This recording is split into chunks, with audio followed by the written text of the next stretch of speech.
Madame, Monsieur, bonsoir et merci d'être avec nous. Je vous souhaite la bienvenue aux 20h. Voici les titres et les principaux de cette édition. Élection sénatoriale, Paul Biya passe à la vitesse supérieure.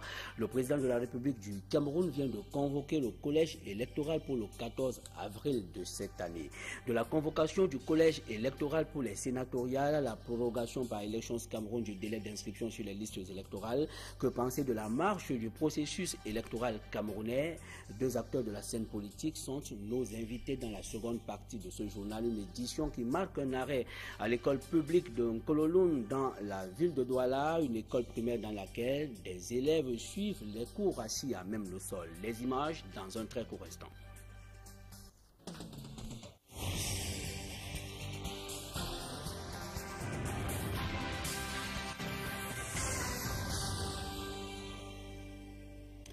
De la politique à l'ouverture de ce journal, élection sénatoriale, le président de la République du Cameroun convoque le collège électoral pour le 14 avril de cette année. La décision est tombée ce mercredi. Paul Biya s'engage à mettre ainsi en place la deuxième chambre du Parlement camerounais. Des détails avec Fabien Domo-Ondoa et Serge Alain Otto. Ce sont donc les 10 636 conseillers municipaux que compte le Cameroun aujourd'hui qui procéderont à l'élection des 70 des 100 sénateurs de la prochaine chambre haute du Parlement camerounais. Si le nombre d'électeurs est connu, il faut également noter que le scrutin sénatorial a lieu dans chaque région. La Constitution de la République prévoit, au cas où la mise en place du Sénat intervient avant celle des régions, le collège électoral est exclusivement constitué des conseillers municipaux. Chaque région constitue de fait une circonscription électorale. Le RDPC est parti au pouvoir qui contrôle les 4 et 5e des 360 communes du Cameroun sera le seul parti à présenter des candidats dans les 10 régions. En attendant, tous les autres candidats ont 15 jours pour faire leur déclaration de candidature. Contrairement aux autres scrutins, à savoir présidentiels, législatives, municipales et référendums, les sénatoriales se démarquent par leur caractère indirect. Les 70 des 100 sénateurs seront donc élus par les élus du peuple, alors que les 30 autres seront désignés par le président de la République. En d'autres termes, à côté des 7 sénateurs élus dans chaque région, 3 seront nommés par Paul Biya. Les Camerounais qui voudraient postuler devraient être âgés d'au moins 40 ans. Jouir de leurs droits politiques et civiques, savoir lire et écrire l'une des 2 langues officielles du Cameroun, justifier d'une résidence dans leur région, de même qu'ils devront verser une caution d'1 million de francs CFA. Élus pour un mandat de 5 ans, ils vont, comme les députés, participer au travail législatif, en même temps contrôler le gouvernement.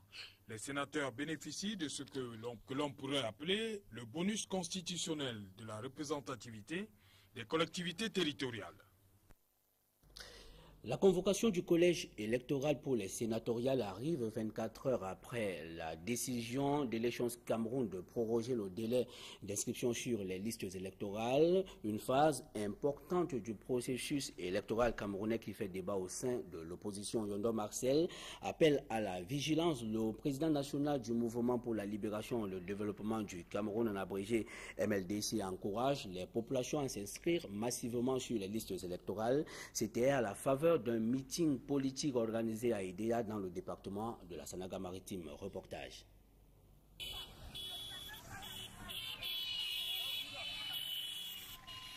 Pourquoi faut-il s'inscrire sur les listes électorales? La question était au centre du meeting organisé par le Mouvement pour la libération et le développement du Cameroun, en abrégé MLDC. Yondo Marcel a fait le déplacement de la ville d'Idéa pour y apporter une réponse précise. J'estime que ce département, qui est probablement l'un des foyers de la lutte pour l'indépendance, ne doit pas s'abstenir au niveau des élections qui s'annoncent. Sans la carte électorale, on ne peut pas voter. Le président national du MLDC a appelé les populations à s'inscrire massivement sur les listes électorales, seul gage d'une transition pacifique au Cameroun. Et sans le vote, on laisse la place à la violence, car la dévolution de pouvoir doit se passer pacifiquement et par la voie des urnes. Mon message est donc que les gens s'inscrivent sur les listes électorales et qu'ils ne s'abstiennent pas, parce que nous risquons des changements violents si nous ne passons pas par la voie du vote, par la voie démocratique. En appelant à une mobilisation générale, L'ancien ministre camerounais a convoqué la vigilance des citoyens face à quelques défaillances qui ont pour nom des inscriptions doubles, le non-respect du calendrier des descentes sur le terrain par Elecam, pour ne citer que ces quelques manquements qui menacent l'objectivité et la transparence attendue de la biométrie. Le meeting du MLDC, qui a eu pour cadre le foyer Tanit de Déa, a réuni autour d'une même cause. Autorités administratives et traditionnelles, sympathisants et militants de ce parti politique, deuxième force politique en Sanaga-Maritime. Il faut que tout le monde s'inscrive. C'est à cause de ça que je fais de porte en porte, pour que tous les militants doivent s'inscrire. Tout le monde, tous les élèves, je vais même dans des établissements. Je vois un engouement tel, depuis Mouanko jusqu'à Edea aujourd'hui, vous-même vous le constatez. Cette mobilisation succède à celle tenue dans l'arrondissement de Mouanko il y a quelques jours pour le même but, sensibiliser la population à participer au choix de ses dirigeants à travers le vote.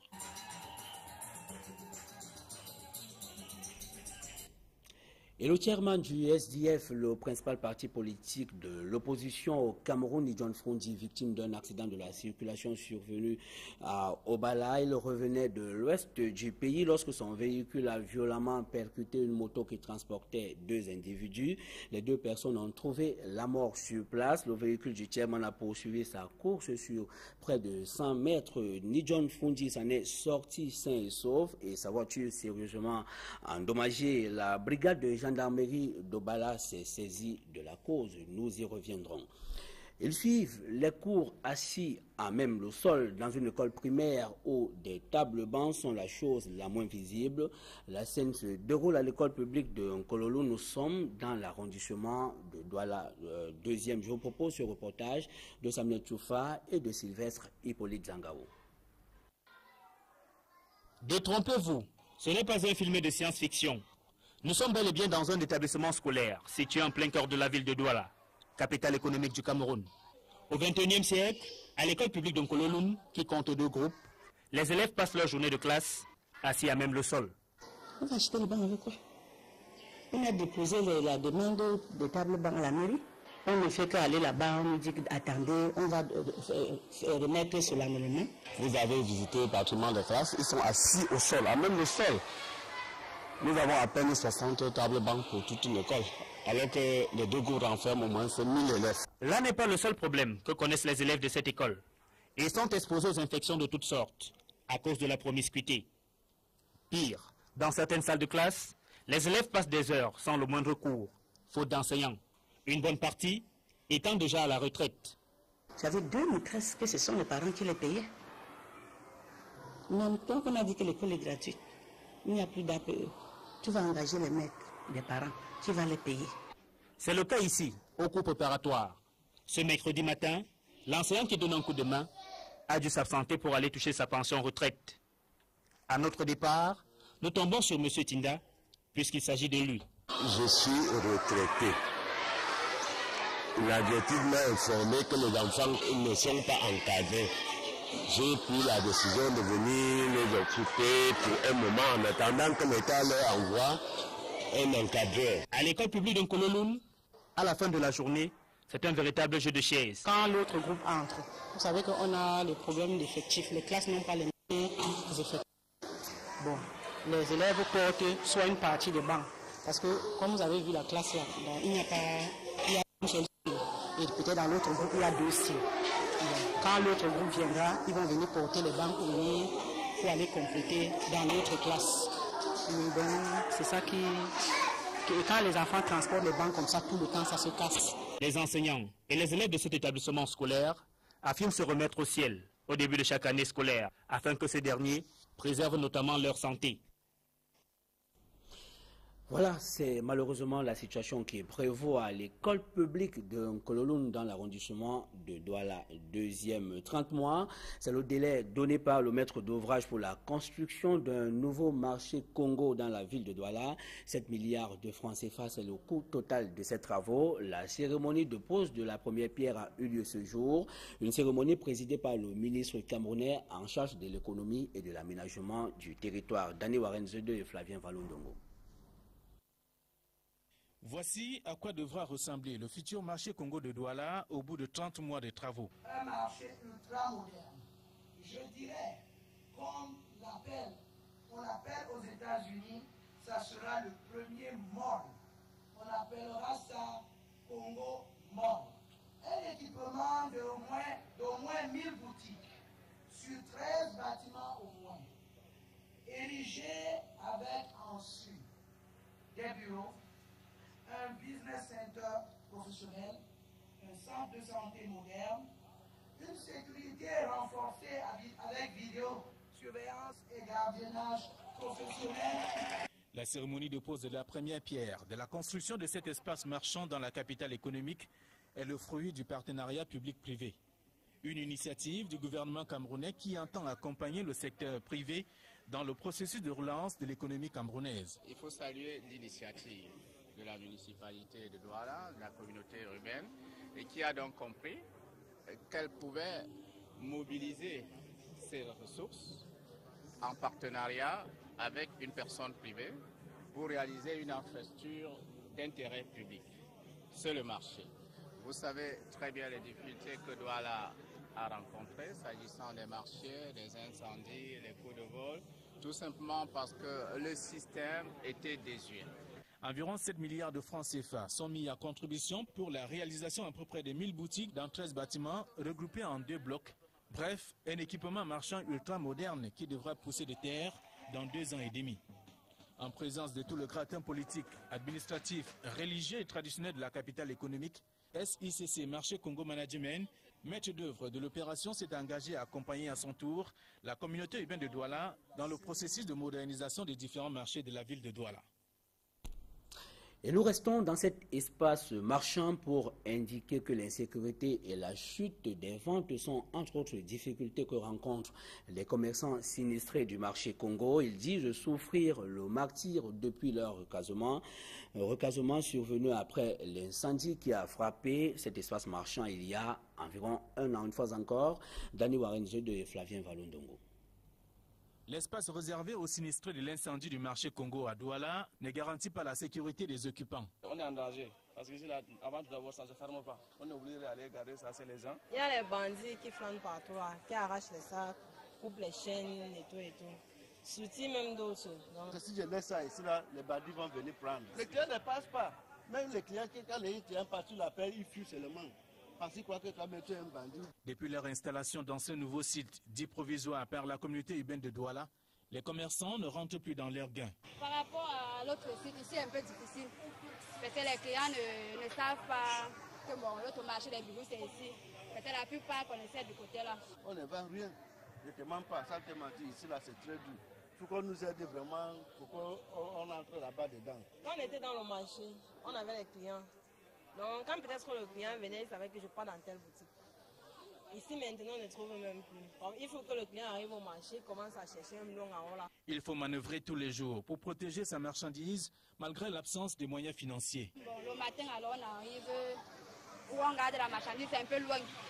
Tu prends le temps de pousser pour venir t'installer dans le stand comme on s'installe là. Chaque matin qu'on classe la marchandise. Parce qu'au fur et à mesure qu'on porte la caisse, la marchandise se balance dedans. Le risque étant celui de voir endommager sa marchandise.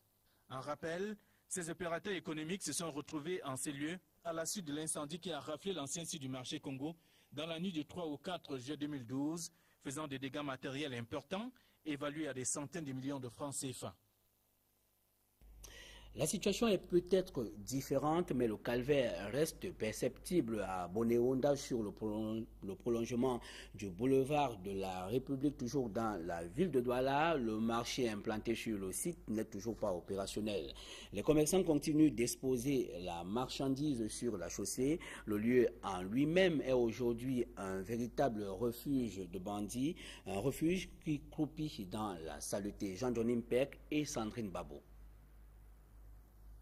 C'est le 17 mars 2010, au cours d'une réunion de concertation entre l'exécutif communautaire et les riverains du quartier Bepanda Bonéonda, que le projet de construction du marché de Bonéonda a été annoncé par le délégué du gouvernement auprès de la communauté urbaine de Douala. 3 ans après, les bâtiments sont déjà sortis de terre, quelques ouvertures sont encore perceptibles, les installations électriques manquent à l'appel et les herbes ont presque envahi cet endroit. Sur le site, l'insalubrité et l'insécurité sont le lot quotidien des populations environnantes. Les riverains ici affirment que ces locaux sont devenus des QG des présumés bandits qui ont élu domicile. Et c'est ce visage sombre qu'affiche le marché de Bonewonda qui a amené Fritz Tonnet à repousser la date d'ouverture. Une équipe d'expertise est descendue sur le terrain pour évaluer le chantier afin de s'assurer que les critères soient réunis pour accueillir les commerçants. Jusqu'ici, rien n'est fait. La création du marché de Bonewonda étant étroitement liée aux besoins de la population, visait à recaser les commerçants installés sur la chaussée et en même temps de désengorger la route au lieu du Bépanda double balle.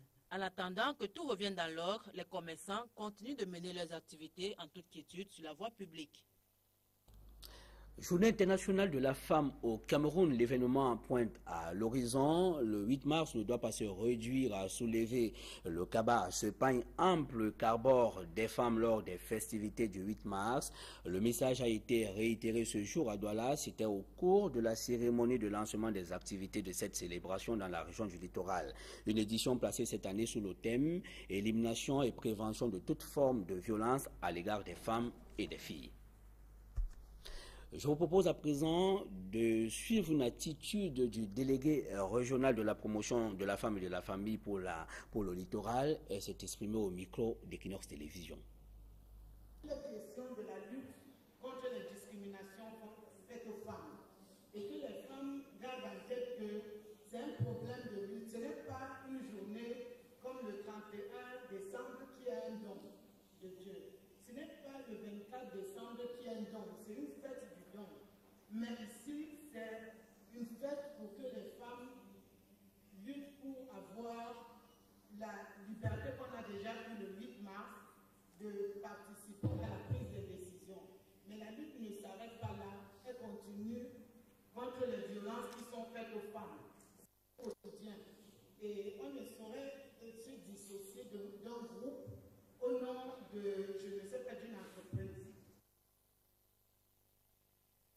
Voilà, manifestement, le côté festif semble prendre le dessus sur cette célébration. Une chose dénoncée par des femmes, elles pensent que le 8 mars est une occasion pour la gente féminine d'exprimer son mécontentement au sujet des mots qui l'accablent. Des précisions avec Gilbert Manguet et Vincent Bika. Durant toute la cérémonie de lancement de la Journée internationale de la femme, cette dame déplore le fait que la célébration soit noyée dans un pur folklore, beauté et en touche des problèmes réels qui menacent la femme camerounaise. Les hommes nous tuent tous les jours. On trouve les corps des femmes partout. Et les enfants sont brûlés tous les jours. Et on voit. Parce que j'apprends qu'il y a des journées des banquets, des journées gastronomiques, comment est-ce qu'il faut s'habiller. Moi, je pense que les femmes sont en deuil. Pour cette dame, les femmes auraient dû faire entendre leur voix. Elle est dans le regret de constater plutôt que c'est toujours le silence de cimetière. Une attitude contre laquelle cette présidente d'association des femmes du port autonome de Douala dit être révoltée. Elles auraient dû marcher, elles auraient même dû marcher nues. Pour revendiquer leurs droits. Pour revendiquer leurs droits. Elles auraient même dû marcher nues. Pour prouver qu'elles sont mécontentes au monde entier. Mais que ça fasse un boom. Merci. Oui, je suis mécontente, Et comme pour marquer son agacement, elle déclare ne pas aborder le pain du 8 mars. C'est aussi un geste pour elle de refuser de faire une hyper publicité aux entreprises de textiles en cette occasion. Dans son ras-le-bol, elle invite ses consoeurs à se couvrir le corps des vieux habits le jour du 8 mars pour faire le deuil. Son appel sera-t-il compris? Il n'y a qu'à attendre le 8 mars. C'est donc à voir. De la religion pour refermer la première partie de ce journal. La démission du pape Benoît XVI est effective à compter de demain. Et parmi les postulants à la papauté, l'Afrique compte 11 plénipotentiaires. Est-il possible d'avoir un pape noir? Tentative de réponse dans ce reportage d'Étienne Pascal Azegueux. Un pape noir serait un événement sans précédent. Parmi les cardinaux du continent qui ont le plus de chances d'être élus à la papauté, certains noms circulent, tels que le Ghanéen Peter Turkson, archevêque de Cap Coast, âgé de 64 ans, le Nigérian John Oniakan, le Guinéen Robert Sarah et le Congolais Roland Moussongo, Passignan. Polyglotte, ces éminents intellectuels de la curie romaine remplissent tous les critères pour prendre la tête de l'Église catholique, qui compte 1,2 milliard de fidèles à travers le monde. Le Nigérian Francis Arenze est aussi très populaire, mais à 80 ans, il n'est plus électeur. Et bien qu'éligible, son âge avancé reste un obstacle pour succéder à Benoît XVI, qui a souhaité voir un jeune pape prendre sa suite. Il en est de même pour 5 autres évêques émérites. Peuvent également postuler au poste de souverain pontife Polycarpe Bengo de Tanzanie, John Jou du Kenya, William Fox Napier d'Afrique du Sud, Théodore Adrien Sarr du Sénégal, Anthony Okoji du Nigeria, Antonio Naguib d'Égypte et Gabriel Subière Ouako du Soudan. Pour être élu, le futur pape doit recueillir la majorité des 2/3 des suffrages d'un collège constitué de cardinaux qui ont moins de 80 ans à la date de la renonciation ou de la mort du précédent évêque de Rome. Et quel nom officiel portera Benoît XVI après l'effectivité de sa démission? La situation étant inédite, la question s'est rapidement posée et la réponse a été donnée hier par le Vatican, une fois encore, Étienne Pascal Azogue. Et c'est une double réponse. Benoît XVI pourra être nommé Sa Sainteté Benoît XVI, pape émérite, ou Sa Sainteté Benoît XVI, pontife romain émérite. Il portera alors une simple soutane blanche et son anneau papal sera brisé conformément à la tradition. Il n'aura plus les chaussures rouges du pécheur qui sont dévolues au pape en exercice, mais chaussera des mocassins bruns qui lui ont été offerts par des artisans chausseurs lors d'un voyage au Mexique en 2012. Pour son dernier jour comme chef de l'Église catholique, Benoît XVI saluera dans la matinée des cardinaux présents à Rome à huis clos. Et à 17 h, il se rendra en hélicoptère à Castel Gandolfo, à 25 km au sud de Rome, pour habiter 2 mois dans la résidence d'été des papes. Dimanche dernier, lors de son ultime prière d'Angelus, le pape a déclaré que Dieu lui avait demandé de se dédier à la prière et la méditation, ce qui ne signifie pas abandonner l'Église, d'après Benoît XVI. Voilà, madame, monsieur, je vous invite à présent à nous retrouver dans la seconde partie de ce journal consacré au débat.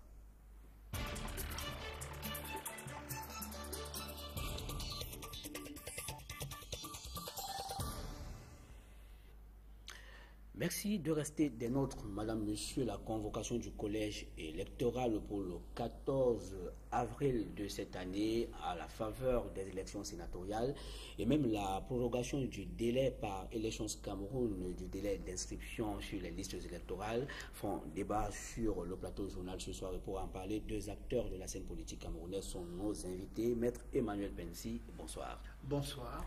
Vous êtes militant du Rassemblement démocratique du peuple camerounais, mais vous êtes aussi avocat. Merci d'avoir accepté ce plateau. C'est moi qui vous remercie. Abel Elimbelobe, bonsoir. Bonsoir. Conseiller municipal SIF, qui est le principal parti politique de l'opposition au Cameroun. Vous êtes secrétaire national adjoint à la communication de ce même parti. Alors, Paul Biya vient de convoquer le collège électoral pour les sénatoriales le 14 avril de cette année. Est-ce que cela est une surprise pour vous? Non, nous savons que le président de la République n'écoute pas ses compatriotes d'une manière générale, encore moins le peuple tout entier. En d'autres circonstances, il s'est montré très entêté. Donc un entêtement de plus, c'est quelque chose de familier. Mais ce que je crois, c'est que cette décision qui vient en ce moment où les Camerounais sont en train de s'inscrire dans des listes électorales, pour une élection qui ne va d'ailleurs pas concerner les sénateurs, parce qu'il faut que tous ceux qui s'inscrivent sachent qu'ils ne votent pas pour les sénateurs. Tout à fait, parce que le collège électoral pour les sénateurs constitué de conseillers municipaux. Qui ne sont que des militants des partis politiques. Ce qui veut dire que l'élection des sénateurs est réservée aux militants des partis politiques, ce qui est un drame. C'est une élection indirecte dans tous les cas. Donc, ce que je voulais dire, c'est que tous ceux qui sont en train de s'inscrire maintenant doivent se rendre compte que le président de la République conduit la mise en place des institutions, non pas dans l'intérêt du peuple camerounais, mais dans l'intérêt de ses calculs et de la position qu'il souhaite réserver ad vita aeternam à son parti. C'est ce qui explique que des conseillers municipaux qui ne devraient plus être là, parce que moi je suis conseiller municipal, mon mandat est terminé depuis le 22 juillet 2012. Je ne devais plus être conseiller municipal, à moins d'avoir été réélu. Le président de la République a prorogé notre mandat, sans que cela ne s'explique.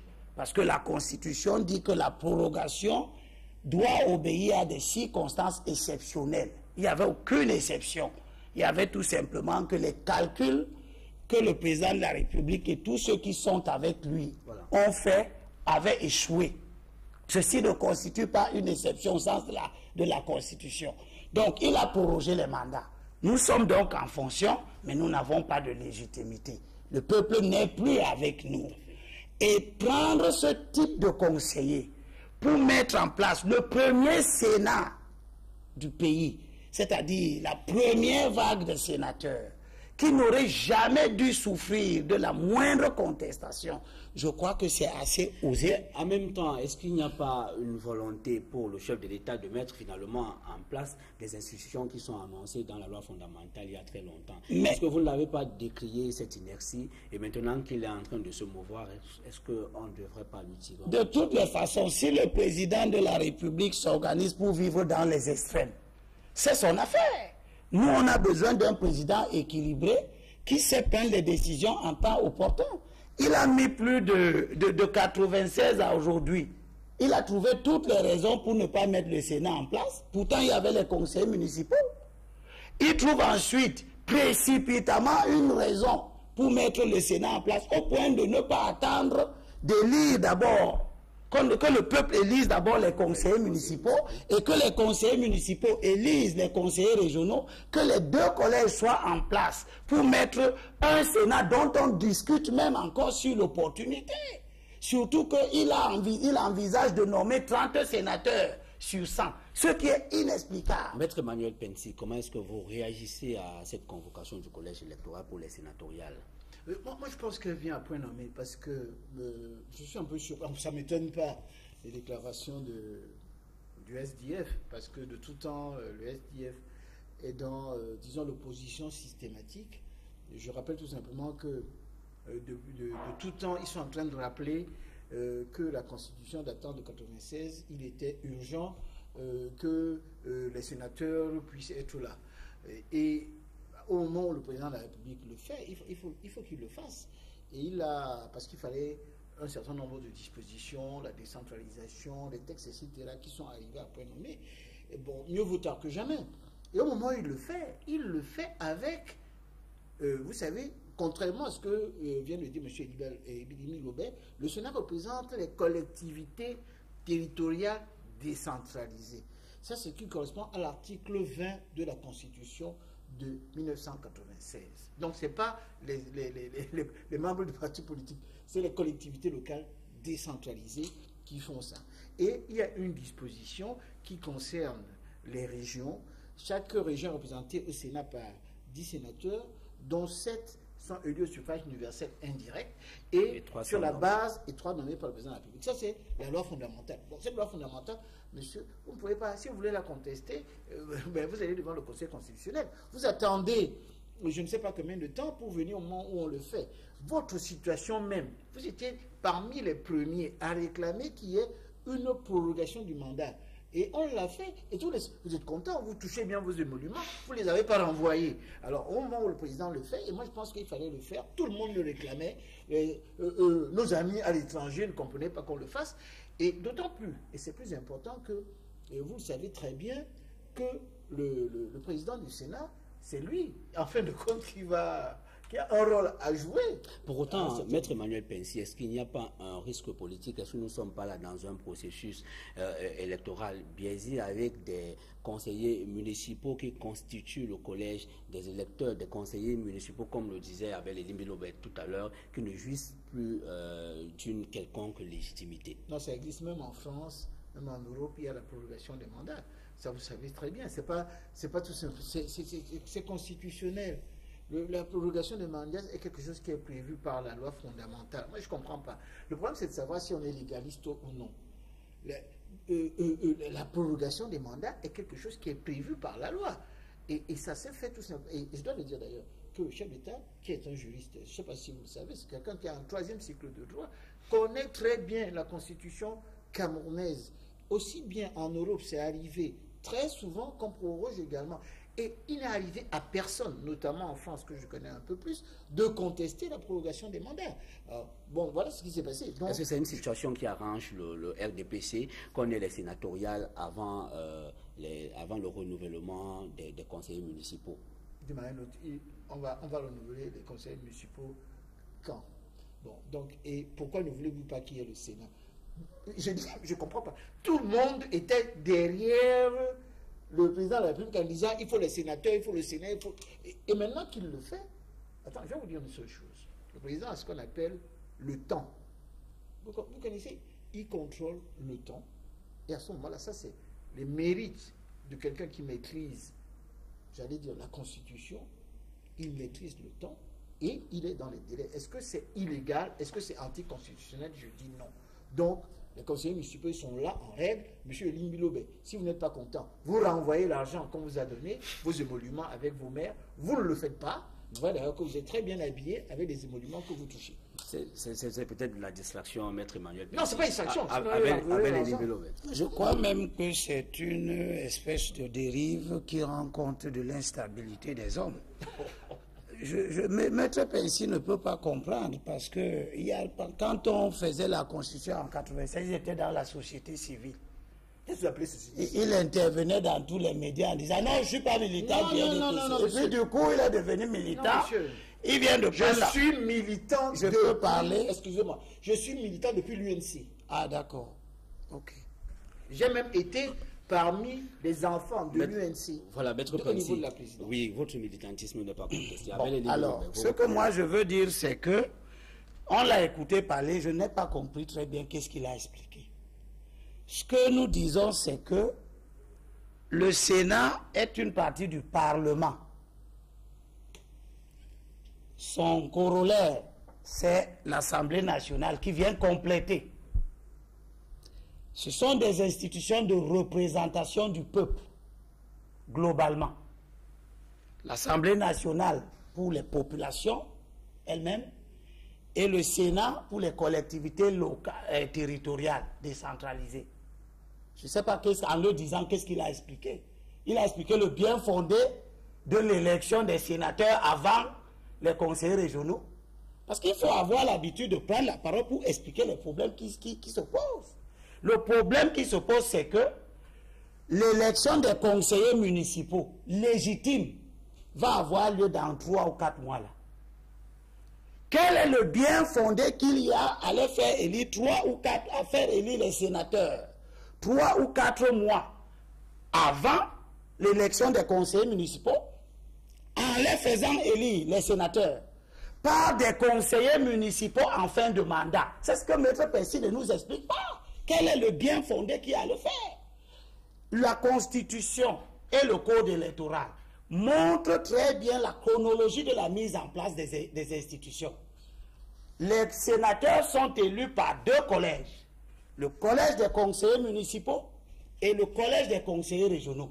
Le fait de le dire suppose que si vous voulez mettre en place un Sénat, vous devez donc d'abord mettre en place les conseils municipaux et les conseils régionaux, pour que ces 2 institutions-là vous donnent le corps électoral qui va élire les sénateurs. Or, qu'est-ce qui se passe? Il se passe que comme la loi camerounaise est écrite pour satisfaire les fantasmes d'un petit nombre d'individus, ils ont introduit dans le code électoral l'article 242 qui dit, après le 241, le 242 dit, nonobstant les dispositions de l'article 222, c'est le 222 qui dit ce que je viens de dire, qu'il faut un collège de conseillers municipaux et un collège de conseillers régionaux. Le président fait écrire que, au cas où la mise en place du Sénat intervient avant celle des régions, pourquoi le Sénat serait-il mis en place avant les régions? Alors que les régions sont pourvoyeuses du collège électoral qui élit les sénateurs. Donc, on voit comment on organise la loi pour donner suite à des calculs malsains. Alors, voilà, qu'est-ce qui vous dérange? Est-ce que le fait de convoquer le collège électoral pour passer les sénatoriales le 14 avril prochain pose-t-il un problème sur le plan de la légalité? Oui, non, ça ne pose aucun problème, mais je vais vous dire, l'apartheid c'était des lois. C'était des lois. Le régime de l'apartheid qui faisait du noir un quasi-animal, c'était des textes. Et tout le traitement... Alors vous dites que c'est une mauvaise loi. Donc je suis en train de dire que le fait que quelque chose relève de la loi ne fait pas de cette disposition-là ou de cette idée ou de cette pratique une pratique édifiante pour la société. Moi, je suis un homme politique. Je ne sais pas ce que Maître Pensi est. Je sais qu'il est un avocat. Lui, il défend les lois. Moi, je défends ce qui est bon pour la société. Et ce qui est bon pour la société, c'est la vérité qui édifie. Pourquoi on ne nous explique pas? Pourquoi on ne nous explique pas pourquoi monsieur le président de la République a attendu 17 ans? On nous dit c'est le temps du président de la République. Et du coup, le temps du président de la République est devenu si court qu'il ne peut pas attendre 4 mois ou 5 mois. Est-ce que, pour les besoins de la cause, est-ce qu'il y a un empressement? Non, je vais quand même dire une chose, parce que M. Elimino ne connaît peut-être pas la définition du mot politique. Politique vient du grec politis, qui veut dire s'occuper des affaires de la cité. Je suis un citoyen et je m'occupe des affaires de la cité. Donc je fais de la politique, monsieur. Je fais de la politique parce que je m'occupe des affaires de la cité. Et je peux d'autant plus le dire que mon cursus académique, ma position, fait en sorte que je ne peux pas me désintéresser des affaires de la cité. Ça, c'est une chose. Tout le monde comprend que c'est une perte de temps. Non. Alors, ce que vous nous expliquez, je vous en prie, Abel Elimilobé. Emmanuel Pensi, on voudrait dire, en ce qui concerne M. Elimilobé, il doit savoir qu'il a cité les dispositions du code électoral qui a été voté par le Parlement camerounais. Pas l'Assemblée nationale. C'est le Parlement, c'est l'Assemblée. Ah oui. Bon, donc, vous voyez donc comment c'est compliqué. Non, c'est pas compliqué. Je vous en prie, Abel Elimilobé. Maître Emmanuel Pensi. C'est le Parlement. Ce que je voulais dire, et vous ne pouvez pas me reprendre là-dessus, ce que je voulais dire, M. Elimilobé, c'est que vous avez la loi doit prévoir, le principe d'une loi, c'est de prévoir toutes les situations. Une chose et son contraire? Non. C'est prévoir, un principe et une exception. Quand on fait une loi, on prévoit toutes les situations. Ça, c'est ce que veut dire faire une bonne loi, pour ne pas changer tous les jours les dispositions législatives. Et je dois vous dire que vous ne savez pas, vous êtes chimiste, c'est pour ça que peut-être que vous ne comprenez pas. Maître Emmanuel Pensi, je vous en prie, est-ce qu'il n'était pas secourable d'éviter de faire les sénatoriales avec les conseils municipaux actuels? Non, du moins, c'est légal ce qui se passe. Moi, je ne suis pas là. Comme c'est légal, c'est bon. Des spéculations, etc. Est-ce que vous pensez que Maître Emmanuel Pensi, vous avez une confusion. Maître Emmanuel Pensi, il dit que c'est l'apartheid. Est-ce que vous pensez, Maître Emmanuel Pensi, est-ce que vous pensez que matériellement ce sera possible, parce que cette loi, puisque vous êtes légaliste, c'est cette même loi qui dispose clairement que le fichier électoral pour les conseillers municipaux est actualisé dès la convocation du collège électoral. Or, ce fichier, à notre connaissance, n'existe pas encore. Est-ce qu'il n'y a pas une sorte d'empressement? Des conseillers municipaux. Les conseillers municipaux sont connus. Il faut qu'il y ait un fichier. C'est la loi qui le dit. Et que ce fichier doit être actualisé dès la convocation. Or, ce fichier n'est pas encore, n'existe pas encore. Monsieur Elimilobé, qui est là, qui déclare qu'il est conseiller municipal, est fiché. Il est fiché. Il a un fichier avec la liste de tous les conseillers municipaux. Il y a d'autres qui sont à la communauté, qui sont des grands conseillers. Ils sont connus. Ils sont convoqués. Donc, moi, je ne vois pas. Est-ce que le tout, c'est d'être connu? Tous les Camerounais sont connus parce qu'ils possèdent des cartes nationales d'identité. Mais n'empêche qu'ils s'inscrivent sur les listes électorales pour qu'il y ait un fichier électoral. Il n'y a pas. Vous ne confondez pas les conseillers municipaux qui doivent être inscrits sur la liste électorale comme étant à Elécan, comme étant des conseillers municipaux. Ils sont connus comme conseillers municipaux et en tant que tels, je peux vous dire que tout ce que nous vivons aujourd'hui rentre dans le cadre strict de la légalité. M. Elimilobé conteste toutes les lois qui existent au Cameroun, il conteste la Constitution, il conteste le code électoral. Je dois dire que je pense que c'est de mauvaise guerre. Parce que si vous êtes minoritaire à l'Assemblée nationale et que le parti majoritaire vote la loi existe elle est légale et il est tout à fait normal et conforme aux dispositions légales et réglementaires que dans quelques jours, au mois d'avril, que l'on puisse passer... Alors, matériellement, ce sera sans anicroche.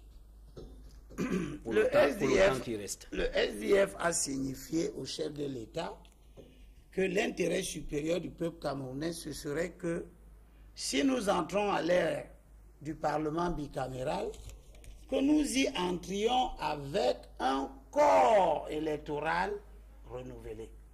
Autant on est en train de renouveler le fichier de la population qui va élire les députés et les conseillers municipaux, autant l'intérêt et l'harmonie du dispositif institutionnel national auraient voulu que les sénateurs fussent élus par un collège qui appartient à un nouveau fichier mis en place. Il n'y a que des irréductibles du mal pour ne pas le comprendre. Et je voudrais dire à Maître Pensi que la peine de mort était dans les lois. Mais l'évolution de la mentalité humaine vers plus d'élévation de l'esprit humain a amené à sortir la peine de mort des textes de loi. Merci, donc quelque chose, tout ce qui est légal n'est pas bon. Oui. En une seconde. Il a parlé un peu plus que moi. Le temps est très court, on va nous couper bientôt à l'antenne. En 30 secondes. Pour expliquer tout simplement à M. Elimbi Lobé qu'il ne faut pas, je vous en prie, il ne faut pas encore 5 secondes, je vous en un prie. certain nombre de choses.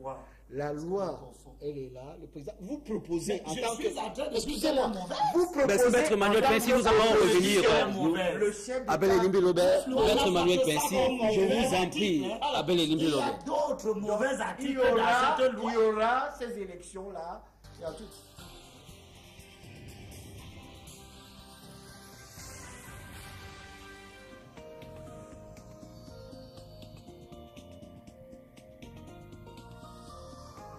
Bonsoir, prévision météorologique du jeudi 28 février 2013. Dans la région de l'extrême nord à Marois, les températures varient de 24 à 41 degrés, intervalle nuageux toute la journée. Dans la région de l'Est, Cameroun à Garoua-Boulaye,